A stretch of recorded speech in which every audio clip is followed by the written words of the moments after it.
भारत के ओडिशा राज्य के पुरी में स्थित जगन्नाथपुरी मंदिर देश का सबसे प्रसिद्ध और महत्वपूर्ण हिंदू मंदिरों में से एक है। जगन्नाथ एक संस्कृत शब्द है जिसमें जगत का अर्थ है ब्रह्मांड और नाथ का अर्थ है स्वामी या भगवान। इस तरह से जगन्नाथ का अर्थ है ब्रह्मांड के स्वामी। पुरी भारत के पूर्वी तट पर ओडिशा राज्य में है और अवंती के राजा इंद्रद्युम्न ने यहाँ जगन्नाथ का मुख्य मंदिर बनवाया था। इस मंदिर का पुनर्निर्माण 10वीं शताब्दी के बाद मंदिर परिसर में पहले से मौजूद मंदिरों के स्थान पर किया, लेकिन मुख्य जगन्नाथ मंदिर को छोड़कर, और इसे गंगा डायनेस्टी के पहले राजा अनंत वर्मन चोड़ागंगा द्वारा शुरू किया गया था। ये मंदिर भगवान विष्णु के एक रूप भगवान जगन्नाथ को समर्पित है और हर साल लाखों भक्तों को आकर्षित करता है। ये वार्षिक रथ यात्रा के लिए प्रसिद्ध है और यहाँ अधिकांश हिंदू मंदिरों में पाए जाने वाले पत्थरों और धातुओं के प्रतीकों के विपरीत भगवान जगन्नाथ की छवि लकड़ी से बनी हुई है। इस मंदिर में भगवान जगन्नाथ, बलभद्र और सुभद्रा की पूजा की जाती है और ये 4 धाम तीर्थ स्थलों में से एक है। कई लोगों का ये मानना था कि श्री कृष्ण का हृदय यहाँ रखा गया था और जिस सामग्री से मूर्ति बनी है वो उनके हृदय को नुकसान पहुंचाती है, इसलिए यहाँ मूर्तियों को 12 साल में बदलना पड़ता है। जबकि मंदिर का एक समृद्ध इतिहास और सांस्कृतिक महत्व है, ये कई ऐसे रहस्य छुपाए हुए हैं जिनके बारे में जानने के बाद आपके होश उड़ जाएंगे।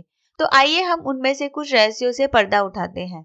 नंबर 1, भगवान विष्णु का सुदर्शन चक्र जगन्नाथपुरी मंदिर में एक महत्वपूर्ण प्रतीक है। इसके बारे में कहा जाता है कि कैसे ये नीला चक्र नामक मिश्र धातु मंदिर के शीर्ष पर 20 फीट की ऊंचाई पर स्थापित है और करीब 1 टन का है। उस समय में बिना किसी मशीनरी के मानव बल के साथ ऊपर चढ़ाया गया होगा। दूसरी दिलचस्प बात यह है कि आप इसे जिस भी दिशा से देखते हैं, चक्र उसी रूप में वापस दिखता है।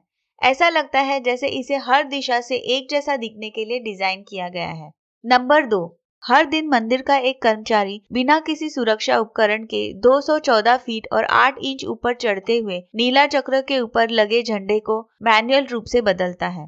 झंडे को बदलने के लिए एक पुजारी को हर दिन मंदिर के 45 मंजिलों जैसे गुंबद पर चढ़ना होता है। इस प्रथा को करते हुए 1800 साल हो गए हैं और ऐसा माना जाता है कि अगर एक दिन भी इस अनुष्ठान का पालन नहीं किया जाता तो मंदिर को 18 साल के लिए बंद कर दिया जाएगा। नंबर 3, मंदिर के गुंबद के शीर्ष पर फहराया गया ध्वज हमेशा हवा के विपरीत दिशा में बहता है। इस बात ने कई लोगों को आश्चर्यचकित कर दिया है और इसे दैवीय चमत्कार माना जाता है।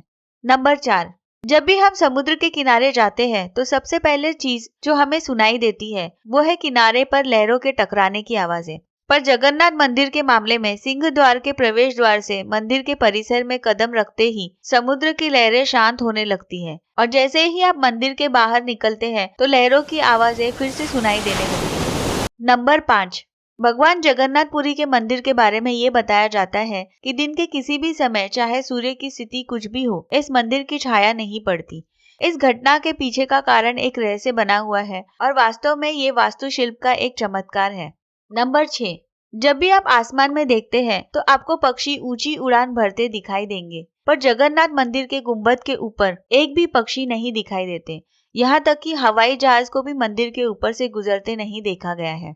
नंबर 7, पुरी के जगन्नाथ मंदिर की रसोई में मिट्टी के बर्तनों में खाना बनाया जाता है। चूल्हे में लकड़ियों के ऊपर बर्तन एक के ऊपर एक रखे जाते हैं। खाना बर्तनों में समान रूप से पकाया जाता है और आश्चर्य की बात यह है कि सबसे ऊपर वाले बर्तन में पहले पकता है और नीचे वाले बर्तन में सबसे कम पकता है। नंबर 8, मंदिर में देवताओं को भोजन चढ़ाने की एक सख्त परंपरा के पालन किया जाता है, जिसे महाप्रसाद के रूप में जाना जाता है। ऐसा कहा जाता है कि मंदिर में चाहे कितने भी लोग आ जाएं, महाप्रसाद की मात्रा स्थिर रहती है और कभी भी प्रसाद नहीं बचता। मंदिर की रसोई में भारी मात्रा में भोजन तैयार किए जाने पर भी कभी कोई कमी या बर्बादी नहीं होती है और ये अपने आप में एक रहस्य है। नंबर 9, मंदिर के देवताओं की पुरानी मूर्तियां हर 14 से 18 वर्षों में खंडित हो जाती है और उनके स्थान पर नीम की लकड़ी से बनी नई मूर्तियां स्थापित की जाती है। पुरानी मूर्तियां एक के ऊपर एक धरती के अंदर दबी हुई रखी जाती है। नंबर 10, दुनिया के किसी भी अन्य हिस्से में दिन के समय समुद्र से हवा जमीन की ओर आती है और शाम के समय जमीन से हवा समुद्र की ओर चलती है। हालांकि पुरी में इसके बिल्कुल विपरीत होता है। यहाँ प्रकृति के विपरीत हवाएं चलती है और इस मंदिर के बारे में कई अफवाहें फैली हुई है। जगन्नाथ मंदिर अपने विभिन्न त्योहारों और समारोहों के लिए हर साल लाखों भक्तों को आकर्षित करता है, क्योंकि ये भारत में सबसे पवित्र स्थलों में से एक है। तो इसी के साथ हम चलते हैं, फिर मिलेंगे अगले दिलचस्प वीडियो में।